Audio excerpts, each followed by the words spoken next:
자, 빛으로 비추시네로 박수치면서 찬양하겠습니다. 근데 기도 되지 오늘? 준비.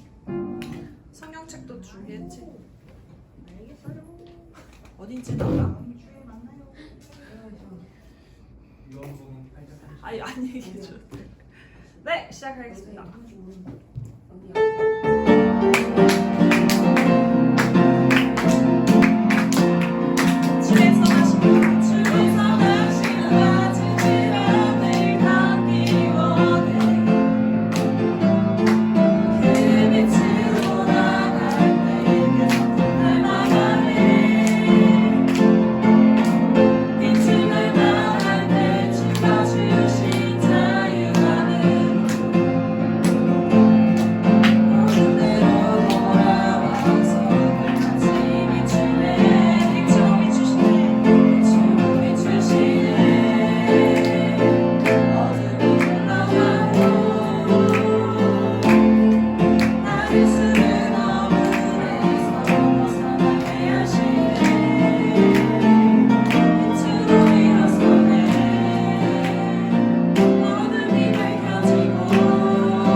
신나지 않아요.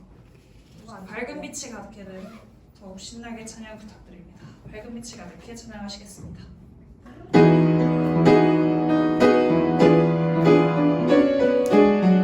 박수 소리가 나지 않습니다.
다윗의 노래 찬양하시면서 예배로 나아가겠습니다.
하나님 아버지, 오늘도 이렇게 예배를 드리기 위해 모였습니다. 이 시간 온전히 하나님께 드리는 시간이 되도록 도와주시고 김재길 목사님 설교 집중해서 들을 수 있게 해주세요. 한 주간 하나님을 읽고 살았던 저희들을 이 예배를 통해 다시 붙잡고 그리스도인으로 지낼 수 있게 해주세요. 예배의 마지막까지 함께 해주실 주님을 믿으며 예수님의 이름으로 기도드렸습니다.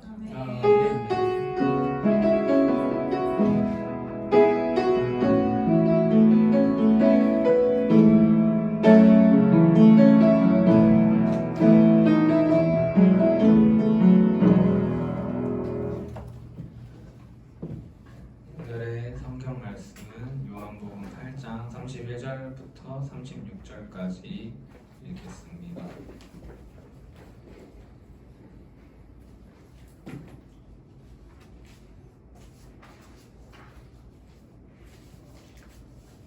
다 찾으셨으면 31절부터 한 절씩 교독하여 읽고 마지막 절 같이 읽겠습니다.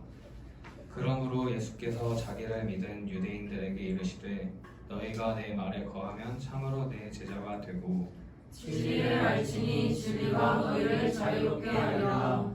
그들이 대답하되 우리가 아브라함의 자손이라 남의 종이 된 적이 없거늘 어찌하여 우리가 자유롭게 되리라 하느냐. 예수께서 대답하시되 진실로 진실로 너희에게 이르노니 죄를 범하는 자마다 죄의 종이라. 종은 영원히 집에 거하지 못하되 아들은 영원히 거하나니 그러므로 아들이 너희를 자유롭게 하면 너희가 참으로 자유로우리라. 아멘. 시간 김재일 목사님 나오셔서 설교 말씀 해주시겠습니다.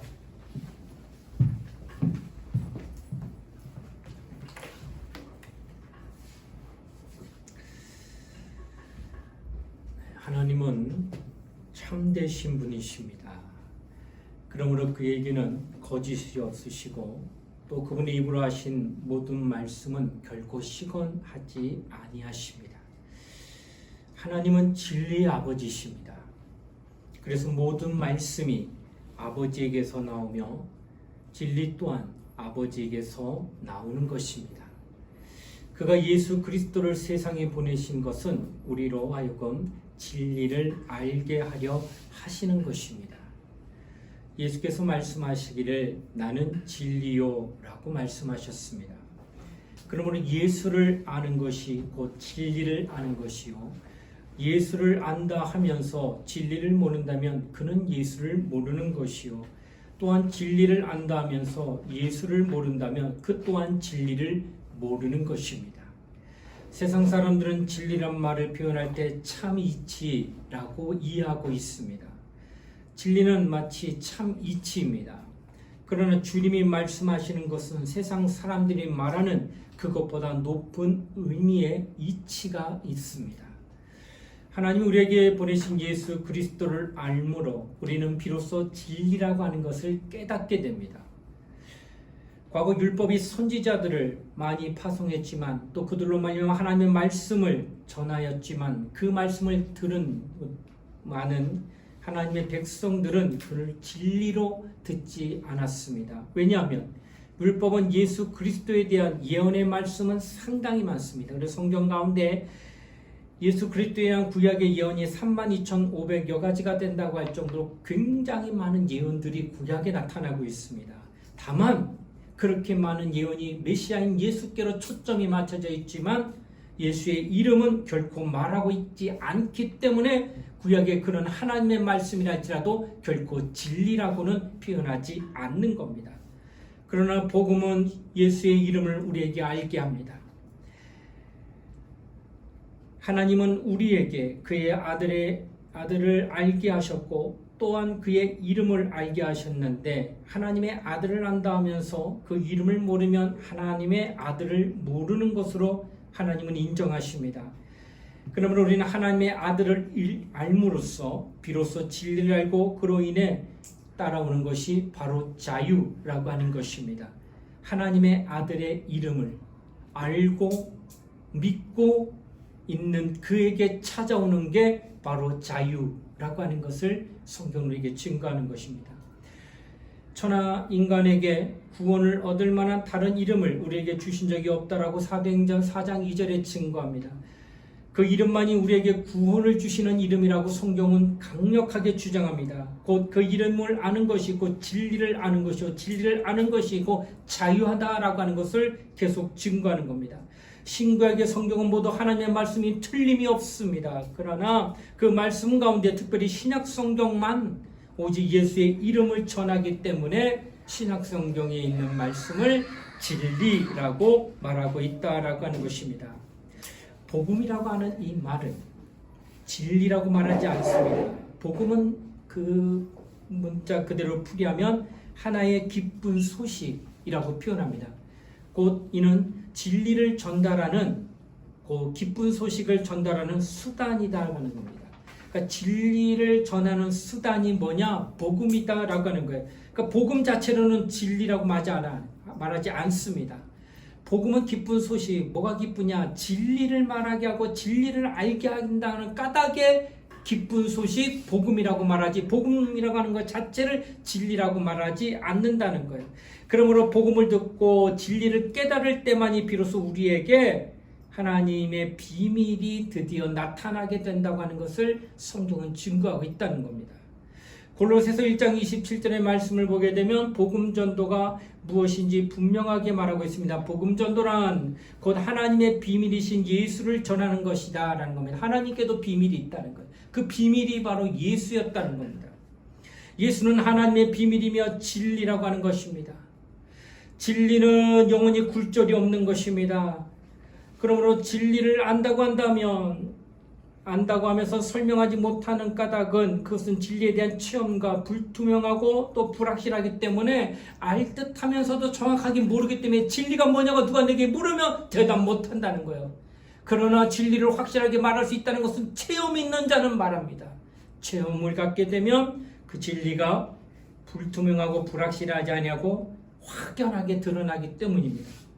그러므로 설교를 하거나 가르칠 때 진리인지 율법인지 잘 구분해야 되는 것을 가르치는 겁니다. 여러분, 율법 분명히 하나님 말씀이에요. 우리는 다 말씀을 듣고 있습니다. 그러나 율법은 결코 진리라고 말하지 않는 이유는 율법은 진리를 말할 수 없기 때문에 그래요. 이게 진리를 말하지 못하는 그 까닭은 율법은 절대 진리를 말하지 못하는 까닭은 율법에는 무엇이 없느냐? 자유가 없기 때문에 진리를 말할 수가 없는 겁니다. 진리를 말한다는 건 그게 자유가 있다는 뜻인데 율법은 무엇이더냐? 바로 율법의 사명에 대한 이야기인데 그것은 진리를 말하는 것이 아니라 사람을 정죄하고 심판하는 것이 율법의 사명입니다. 그래서 율법은 오직 정죄와 심판뿐이야. 십계명부터 시작하여 율법의 613가지 조항을 들여다보게 되면 모두가 나를 향하여 정죄하는 말만 합니다. 하나님의 말씀이긴 맞지만은 그 말씀 앞에 나오는 곧 율법 앞에 나오는 자는 오직 정죄와 심판만이 자신에게 다가올 뿐이라는 겁니다. 다시 말하면 율법의 사명은 죄를 기억나게 하는 거예요. 이미 잊어버린 죄, 내가 망각하기 때문에 과거를 잘 기억 못한다 할지라도 그것을 찾아 기억나게 하는 것이 뭐냐? 바로 율법이라는 거예요. 그러니까 율법을 보기 전에 그게 죄인지 몰랐는데 율법을 보는 순간 그때 내가 그렇게 했던 게 죄구나 하고 기억나게 하는 게 바로 뭐냐? 율법이다 라고 하는 것을 성경은 말하는 겁니다. 또한 옛날에 회개했다 할지라도 다시 끌어다가 그 전과를 그 죄과를 다시 기억나게 하는 거예요. 그러니까 율법을 보면 볼수록 죄가 적나라합니다. 누구의 죄가? 내 죄가 아주 까발려져요. 인간을 죄 아래 꽁꽁 묶어두고 너는 죄인이야. 결코 너는 죄인을 벗어날 수 없다고 결박과 또 그 안에 속박시켜버리는 게 무엇이더냐? 바로 율법이라는 거예요. 죄인이라고 하는 의식을 영원히 갖게 하는 그것이 바로 율법의 용어입니다. 그러니까 율법은 분명히 하나님 말씀이 십계명이에요. 그 율법의 십계명이 조항이 오늘날 613가지가 최근에 학자들에 의하면 이스라엘은 지금 1000가지 가까이 율법을 지키고 있답니다. 그 율법을 보면 볼수록 1000가지 가까이 되는 율법을 보면 볼수록 내가 죽을 수밖에 없는 죄를 짓고 있구나라는 걸 깨닫게 된다는 거예요. 여러분, 제가 설교자로서 설교할 때 청중을 향하여 비판하고 심판하고 정죄해버린다면 그 사람은 죄를 생각할 거예요. 여러분, 이것이 죄인 줄 아세요? 여러분, 이것은 죄입니다 하고 정죄할 수 있는 그 근간을, 율법을 찾아가지고 자꾸 얘기하면 듣는 사람들은 아, 이게 죄였구나, 아, 그럼 난 죄졌네요, 난 죄인입니다 라고 고백하게 하는 것이 바로 율법을 가지고 설교하는 사람들에게 듣게 되는 사람들의 입장이라고 하는 것입니다. 그는 이미 잊어버린, 전혀 생각지도 못하고 있었던 것이었음에도 불구하고 다시금 설교를 들으면서 그것이 정죄돼 가지고 내가 죄인을 깨닫게 하는 것, 바로 율법으로 설교하기 때문에 그런 현상이 나타나고 있다고 하는 것입니다. 결국 율법은 무엇이더냐? 인간으로 하여금 죄에 대한 책임을 지도록 책임을 강력히 추구하는 거예요. 사람들이 비록 율법에 감동되어 죄를 두려워합니다. 왜? 깨닫게 되니까 아, 이게 잘못한 거구나. 그리고 하나님 앞에 이것이 죄임을 깨닫는 두려워합니다. 그 자체로는 참 이 사람 죄인이라는 것을 알고 아, 나는 어떡하지? 여기까지는 율법에 행하는 겁니다. 그런데 결코 그에게 그 이후에 줄 수 있는 자유가 없다는 약점이 율법에게 있다고 하는 것. 죄는 깨달아요. 그래서 내가 이런 놈이구나 하고 깨닫게 됩니다. 하지만 그에게는 결코 자유가 없습니다. 그래서 진리란 한마디로 자유를 보장한 때에 쓰는 표현입니다. 진리란 자유가 보장된 걸 말합니다. 율법은 결코 자유를 보장하지 않기 때문에 진리라고 표현하지 아니한다고 하는 거예요. 분명히 하나님 말씀인데 하나님의 말씀은 1.1에도 땅에 떨어지지 않습니다. 천지는 개벽해도 하나님 말씀은 그렇게 불변합니다. 그 불변 말씀이 율법이라 할지라도 그 율법을 진리라고 변하지 않는, 아까 굴절되지 아니하는 거, 변화되지 아니하는 게 진리인데, 그러나 그 하나님의 말씀인 율법을 받는 자들은 결코 그가 자유하지 못하고 늘 그 정죄받는 그 죄인의 의식에 사로잡힐 수밖에 없다고 하는 것을 말씀하고 있다고 하는 겁니다. 그러면 율법은 결코 사람에게 자유를 주지 못하고, 또한 율법은 사람에게 절대로 은혜를 끼치지 않습니다. 감동을 줍니다. 그로 말미암아 너는 죄인임을 깨닫게 돼서 아, 네가 잘못했구나, 하나님께 회개해야 되는 문제구나 하고 하는 감동은 충분히 줍니다. 왜? 죄를 깨닫게 되니까. 그런데 통회하고 가슴을 치게는 하지만 그 자체가 결코 그에게는 기쁨을 주지 못합니다. 자유를 주지 못합니다. 이것이 바로 율법이라고 하는 거예요. 그러나 진리는 은혜와 자유가 보장되어 있다는 거예요. 이게 구분시키는 거예요. 지금 계속 10분 동안 말한 게 율법과 복음, 율법과 진리를 구분시키고 있다는 거예요. 똑같이 하나님의 말씀이지만 자유가 있느냐 없느냐 차이. 왜 그렇게 강조하느냐? 목사인 나도 하나님 말씀을 따르고 순종한다 할지라도 죄 지을까 안 지을까? 죄 짓는다는 거예요. 겉으로 드러난 행함죄까지는 드러나지 않지만 속으로 지은 죄는 표현할 수 없을 정도로 들끓고 있는 거예요. 오라, 나는 곤고한 사람이로다. 사도 바울이 고백했습니다. 그렇게 하나님을 쫓고 하나님의 말씀대로 순종하던 그 사람도 오라, 나는 곤고한 사람이다. 이 죄의 몸에서 나를 누가 구원하랴. 아주 들끓어요, 죄가. 그때 찾아오는 게 뭐예요? 정죄야. 나 같은 거 하나님이 좋아하실까? 나 같은 거 하나님이 쓰실까? 이런 마음 듭니다. 왜? 죄인은 그런 의식이 있어요. 과연 하나님이 날 쓰시겠는가? 이게 죄의식이에요. 죄의식에 걸리게 되면 결코 자유하지 않아요. 늘 그늘져 있어요. 늘 의기소침되어 있어요. 늘 하나님께 나가려는 용기가 않습니다. 이게 바로 율법을 통하여 우리에게 주는 정죄의식이다는, 이것도 하나님의 말씀이에요. 그러나 설교자 입에서 나온 설교를 할지라도 자유를 보장하지 않으면 그건 진리라고 말하지 않는 겁니다. 하나님으로부터 나온, 분명히 하나님도 계시된 말씀인 율법은 맞지만은 자유가 있느냐? 그것이 관건이라는 거예요. 하나님의 말씀일지라도 율법은 자유를 보장하고 있지 않기 때문에 그것은 진리가 아닌 것입니다. 그러므로 그 진리가 아닌 것을 받아들이게 되면은 그 사람은 결코 자유하지 못해요. 진리를 깨닫지 못해요. 그러므로 그에게는 은혜가 없다라고 하는 것을 말씀하고 있다고 하는 것입니다. 여러분, 예수 이름이 우리에게 완전한 자유를 준다고 하는 것을 성경 기록하고 있습니다. 오직 예수 이름뿐입니다.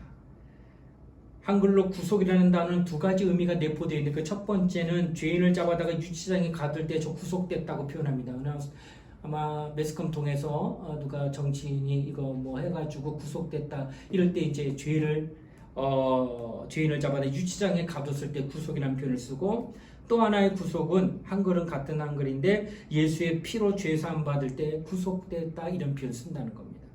한자로는 글자도 다르고 물론 뜻도 다 다르지만 한글로 쓸 때는 그게 똑같아요. 글자 모양이. 그러다 보니까 이게 무슨 뜻인가, 그것은 조금 전에 말씀했던 것처럼 죄인을 잡아다가 유치장에 가두는 구속이 있는가 하면은, 또 하나는 예수의 피로 죄 사함 받아 깨끗함을 받은 그 속죄 받은 걸 구속이라고 표현한다라고 하는 것입니다. 자, 인간은 본래 하나님이 창조하신 창조물입니다. 그러므로 창조자가 되는 하나님의 소유가 되면 틀림이 없다는 겁니다. 그러나 하나님의 소유된 인간이 마귀의 육을 받아 죄의 소유가 됩니다. 그때로부터 인간이 죄를 지음으로 인간은 죄인이 되어버립니다. 그래서 어떻게 하냐? 죄에 속한 자가 되어버립니다. 그 전에는 하나님의 것으로 지었는데 죄를 범하니까 하나님의 것이 아니라 죄에 속한 자가 되었다는 거예요. 그러므로 말미암아 죄의 노예가 되어버린 겁니다. 노예 어떤 자입니까? 자유가 없는 자가 노예 아닙니까? 노예가 어떤 자입니까? 평생 죽을 때까지 결박당하며 억압당하며 사는 자가 노예 아니더냐라는 거예요. 당대에 나만 노예면 돼. 그러나 내가 난 자식도 노예가 됩니다. 그의 자식까지 손자까지 노예되고, 아니 아마 내가 볼 때는 영원한 노예가 될 거예요. 한번 노예가 된 그 순간부터. 바로 이것이 노예의 입장이라고 하는 것입니다. 그런데 노예된 인간을 그리스도께서 값을 주고 샀다는 겁니다. 노예는 팔고 사는 매매의 대상입니다. 그래서 노예 문서가 있는데 이 노예 문서 나한테 1억에 파시오. 그래서 1억 주고 내가 문서를 사는 순간 그 노예는 내게 되는 거예요. 그 노예는 왔다 갔다 하는 거예요. 돈에 따라서. 이렇게 노예는 매매의 대상인데 죄에 팔려간 인간을 하나님께서 값 주시고 사야 될 텐데 그 영혼이 죽었으니 그 영혼의 대가, 영혼에 대한 값을 치러야 돼. 육체의 값이 아니에요. 영혼에 대한 값. 영혼은 영원한 거잖아요. 영혼 불멸하고 영생하는 것이 영혼인데 그에 대한 값을 치르면 그만한 상당한 값을 치러야 될 거 아니에요. 그래서 하나님이 이 땅에 왜 그가 영이시니까. 그러니까 영적인 값을 치가 영이 와서 값을 내야 돼. 그래서 말씀이 육신이 되어 핏값을 주기 위하여 말씀이 육신이 이 땅에 임하셔서 그 죽으심으로 말미암아 내가 인간을 죄에서 샀다. 이렇게 표현한다는 거예요. 자, 아까도 얘기했죠. 매매 대상이기 때문에 여기에다가 돈을 받고 이쪽으로 넘기면 이쪽 노예가 되는 거예요. 이쪽 노예가. 그래서 예수님께서 인류의 죄를 대속하심으로 말미암아 값 주고 샀기 때문에 이제부터는 우리는 누구의 노예가 되느냐? 사신 분, 곧 핏값 주고 산 주님의 것이 됐다는 거예요. 소유가 되고 주님의 노예가 된 것이 바로 성경에서 말씀하고 있다라고 하는 것입니다. 그런데 예수님께서는 노예로 돼 있던 그를 사가져 와서 같이 노예 취급하는 것이 아니라 뭘 하시더냐? 해방시켜줬다는 거예요. 산 거는 맞고 그래서 내 것이 됐고 내 것 된 거 내 맘대로 해방한다. 노예문서 그 자리에서 찢어버렸다는 거예요. 아니 불태워버렸다는 거예요. 그 노예문서 자체가 없기 때문에 그 노예가 아니다 하고 한 것이 바로 예수께서 행하신 우리에게 주시는 자유라고 하는 거예요. 해방시켜 주신 것. 이것이 바로 예수께서 우리에게 허락하신 은혜다라고 하는 것입니다. 그리스도는 자기가 값주고 사버린 인간을 노예로 삼지 않고 그 즉시 해방합니다. 자, 너는 이제 저 사람의 노예는 내가 너 주고 또 값주고 사와서 이제 나의 것이 됐다. 그러나 나는 여전히 너를 노예로 취급하지 않냐고 이 가지고 있는 문서, 이 노예 문서 다 없애니 너는 이제 자유하라, 해방하라 라고 자유하게 만들어 놓으신 것입니다. 이것이 바로 뭐예요? 구원이고 구속이다라고 하는 거예요. 그러나 자유란 말에는 해방이란 말과 좀 다릅니다. 해방과 좀 다른데 자유에는 반드시 있어야 될 게 자기 의지가 있다는 거예요. 자유하는 거는. 그래서 주님의 나를 해방하는데 내가 이대로 있다가 다시 죄의 종이 될 수 있어요. 그런데 나는 이제 당신과 함께 하겠습니다. 아까 얘기했죠. 자유는 의지가 있다고. 그러니까 나는 자유된 거예요. 주님으로부터 해방된 그 죄로부터 해방돼서 나는 하나님 앞에 자유자가 됐는데, 그러나 약점이 있는 게 뭐냐면 다시금 죄지을법하고 다시금 빼앗길 수 있는 것은 노출되어 있는 거예요.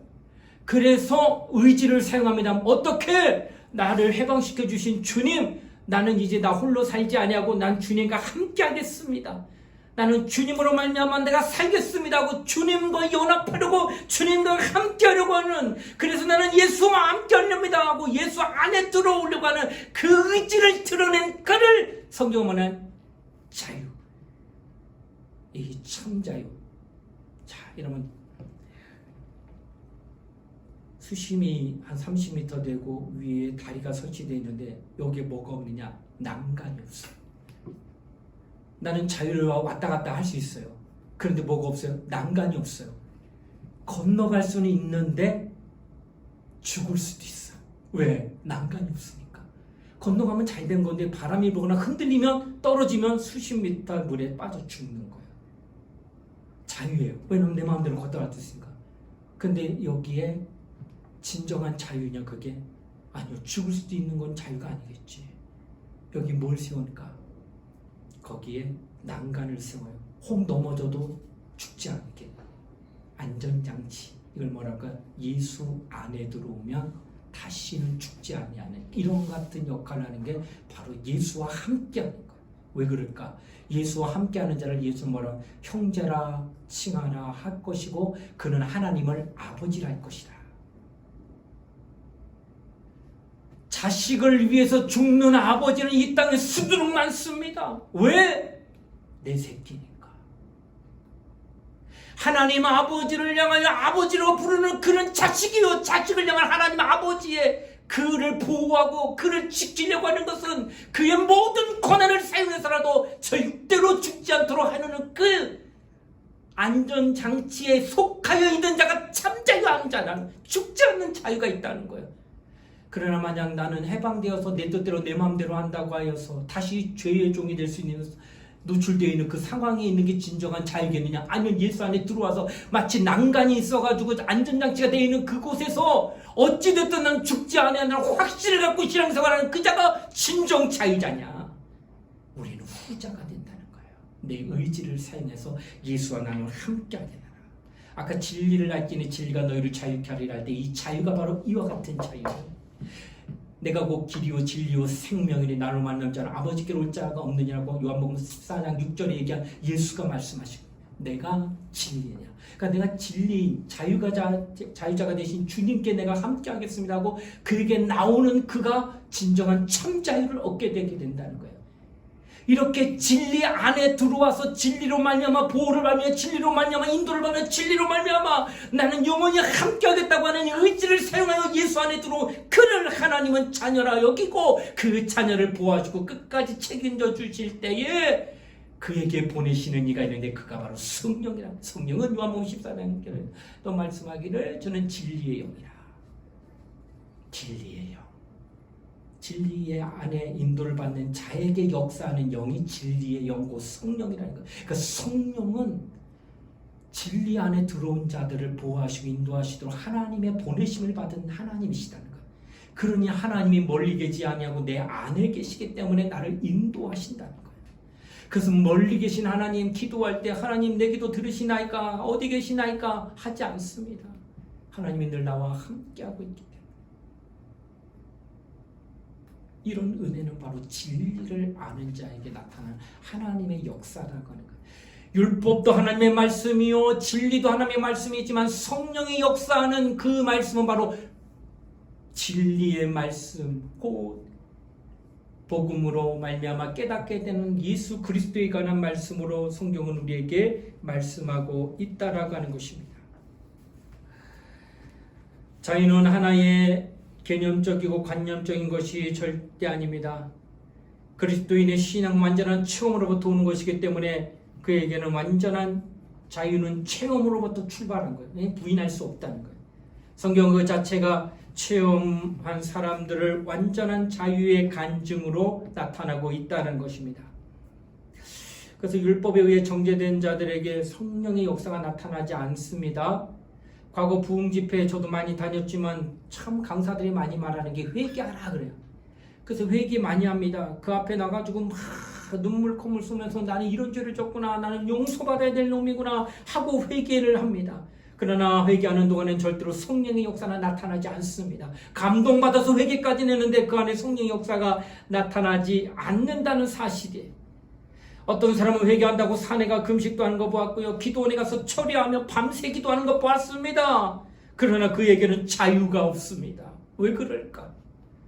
회개에는 실컷했으나 그 마음이 후련하지 않아 또다시 다른 부흥에 참석하고, 누가 어디에 왔는데 거기 가면 또 회개해야 된다 해서 또 거기 가서 회개하고, 달고 달아서 회개할 것이 없는데 아이고 회개하라는데 회개할 게 없으면 어떡하지? 만들어서도 회개하려고 그래요. 계속 회개하고 또 회개하니 이는 얼마나 답답하겠냐는 거예요. 항상 죄의식에 빠져있는 거. 회개거리만 있는 사람은 죄의식이 있지. 내가 이런 죄인이구나 깨닫기면 되니까. 그 안에 뭐가 없느냐?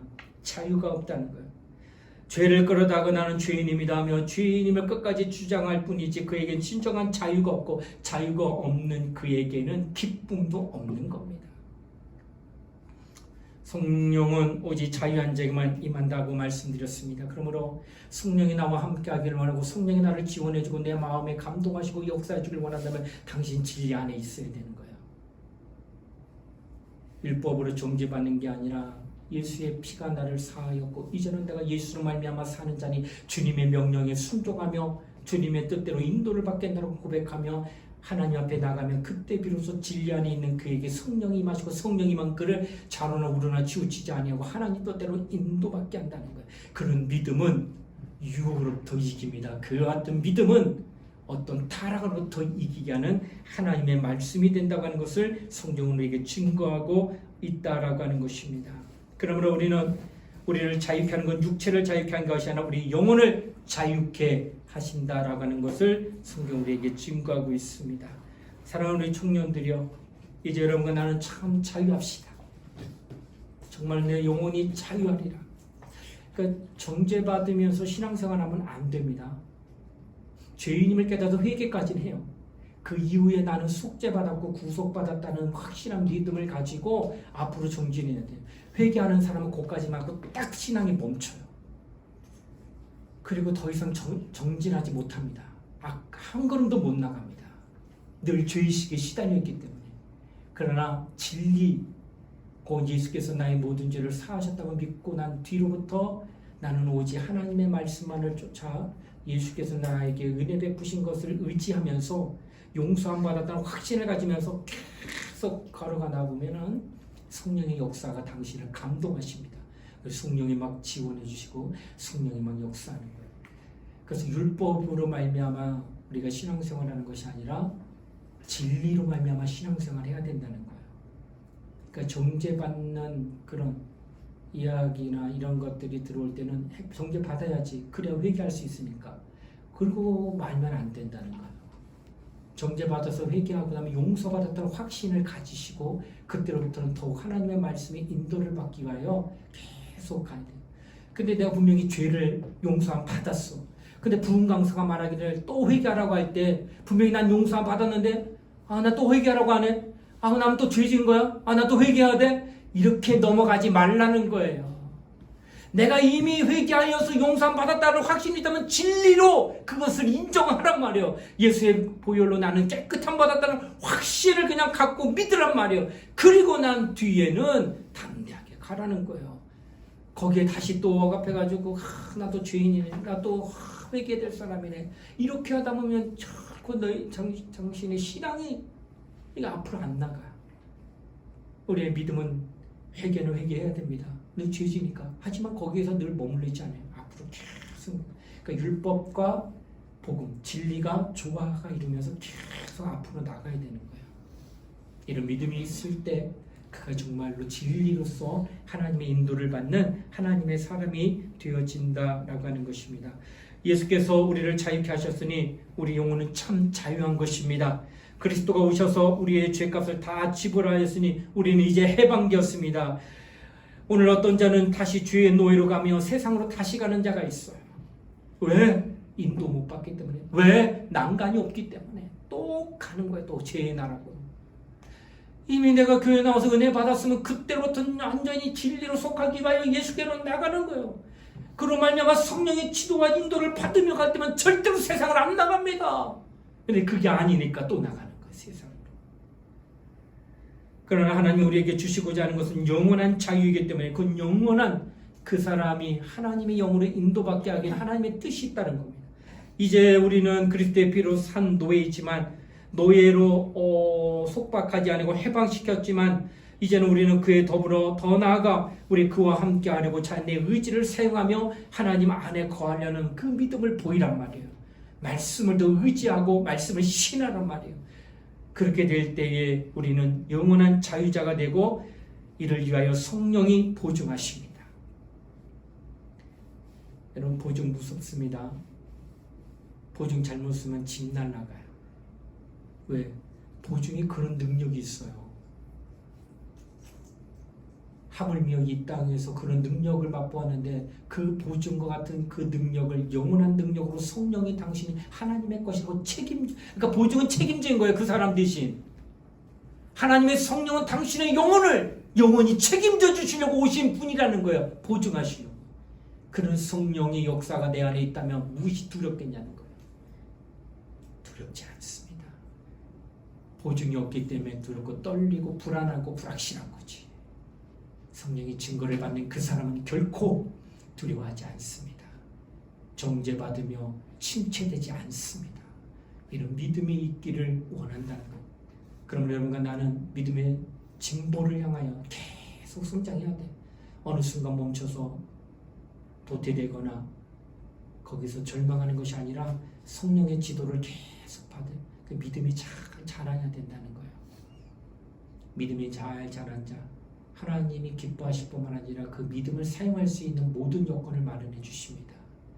나는 우리 청년들이 그 믿음으로 말미암아 세상을 변화시키는 사람도 될 수 있다고 확신합니다. 준비되지 아니했기 때문에 나락으로 떨어질 뿐이지 준비만 되면 하나님은 당신을 귀하게 사용하신다라고 하는 것을 말씀하고 있다고 하는 것입니다. 그러므로 내 죄를 사하여 주심을 하나님 감사합니다 하며 기도하시길 바랍니다. 뿐만 아니라 성령이 충만하도록 기도하십시오. 자유할 때 성령은 보증하시지만 우리가 또다시 정죄받고 있을 때는 성령의 역사는 한순간에 사라집니다. 정죄의식에 벗어나지 못한 당신 절대 성령 인도 못 받아. 성령 인도 못 받으면 네 힘으로 해야 돼. 신앙생활 얼마나 힘들어. 102층 되는 롯데 타고 올라가는 길이 두 가지인데 하나는 엘베 타고 올라가야 에어컨 나오고 또 하나는 걸어 올라가야 돼. 올라가는 목적지는 똑같은데 어떤 걸 선택할 거냐는 거예요. 나는 성령의 지원을 받으며 하나님의 뜻대로 하며 엘리베이터 타겠다는 거예요. 나는 내 힘과 내 능력을 가지고 걸어서 올라가겠다. 올라가시라는 거예요. 얼마나 힘든지 경험하라는 거예요. 신앙생활은 그렇게 고통받으면서 고행하는 게 아니라 신앙생활은 성령으로 말미암아 기쁘고 자유하게 하는 게 신앙생활이라는 거예요. 매주마다 얼굴 뵐 때 여러분 낯빛이 보면 알아요. 지금 힘들구나. 지금 기쁘구나. 아무리 화장술이 뛰어나도 보입니다. 그래서 그 낯빛이 늘 그 성령의 인도를 받게 되면 굉장히 멋집니다. 아름다워 보입니다. 이런 신앙생활이 우리에게 필요하다라고 하는 것이에요. 사랑하는 우리 청년들, 오늘 말씀처럼 진리에 대하여 우리가 주신 말씀을 깨닫고 늘 하나님 앞에 은혜를 받으며 성령의 인도를 받는 그런 믿음 생활하는 저와 여러분 되시기를 주의 이름으로 부탁을 드리겠습니다. 이 시간 우리 통성으로 함께 기도하는 시간 갖겠습니다. 하나님, 나는 진리의 사람이 되기를 원합니다. 내 죄를 사심에 감사하고 이제는 내가 진리 안에 거하려고 예수께로 가까이 갑니다. 그리고 예수의 말씀에 복종하고 순종하겠습니다. 이렇게 내 의지를 결단할 때 성령이 나를 도와주십니다. 오냐 내가 너와 함께하면 내가 영원히 너를 떠나지 않으면 너를 지원하여 주리라.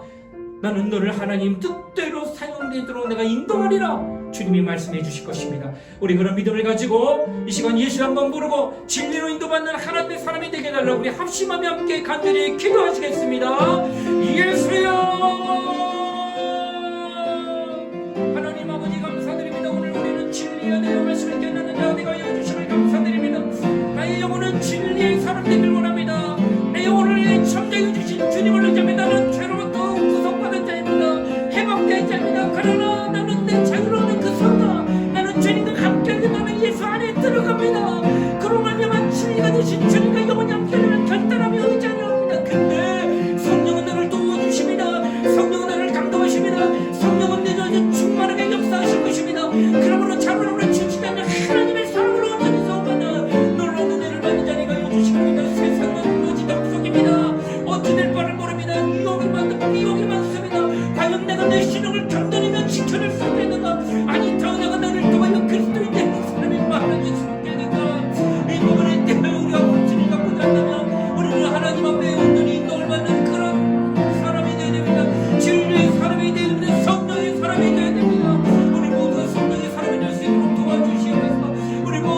데려가 되어 주시면서 나는 예수와 함께하리라, 나는 예수와 함께하리라 하며 주의 말씀을 경청하고 주의 말씀에 어떻게든 순종하는 것 힘들더라도 고난스러워도 고통스러워도 어찌되든 내 말씀대로 살겠습니다 고백하며 기도하며 하나님의 마음으로 우리 청년들 내가 해주시면서 이 모습을 보시는 하나님은 더욱 강력하게 우리를 지원하실 겁니다. 이 모습을 보시는 하나님은 성령을 보내서 우리를 인도하여 주실 것입니다. 우리 모두는 하나님의 은혜를 믿어 주시고 도와주시길 바랍니다. 성령이 함께하는 우리 모든 누구를 내가 해주시기 바라며 하늘의 소망을 이름으로 기도하는 영대시도 축복하여 주시옵소서. 은혜를 베풀어 주시기 바라며 하나님의 성령께서 함께하는 우리 모든 신령대시도 역사하여 주시기 바랍니다. 은혜를 베풀어 주시고 하나님의 뜻 가운데 인도한 마음이 되어 주시옵소서. 하나님 아버지 감사드립니다. 오늘 우리는 진리의 인도를 받고자 합니다. 진리의 사람이 되어질 때야 비로소 성령이 진리의 영으로 우리를 이끌어 주실 터인데 이 땅을 살아가며 내 인간의 능력으로 신앙을 보존한다는 것은 불가능합니다. 많은 유혹과 미혹과 또 대적하는 마귀가 있기 때문입니다. 그러므로 우리는 내 자신을 하나님께 맡겨드려서 하나님이 나를 지도하시고 인도하실 수 있도록 늘 진리 안에 거하는 우리 모든 청년들 될 수 있도록 축복하여 주시옵소서. 감사를 드리며 거룩하신 예수님 이름 받들어 간절히 기도드리옵나이다. 아멘.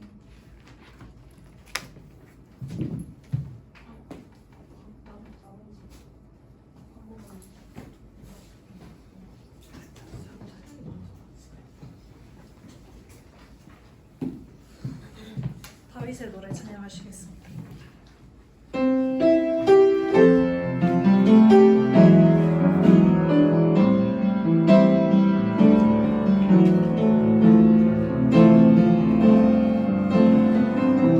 그는 나의 주 아버지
지금은 우리 주 예수 그리스도의 은혜와 하나님의 사랑과 성령의 감화 감동 교통하심이 오늘 진리 안에 거하여 진리의 영신 성령의 인도를 받으며 이 땅에서 하나님 뜻대로 살기를 결단하는 사랑하는 우리 청년들 머리 위에 이제로부터 영원토록 함께 하시기를 간절히 축원하옵나이다.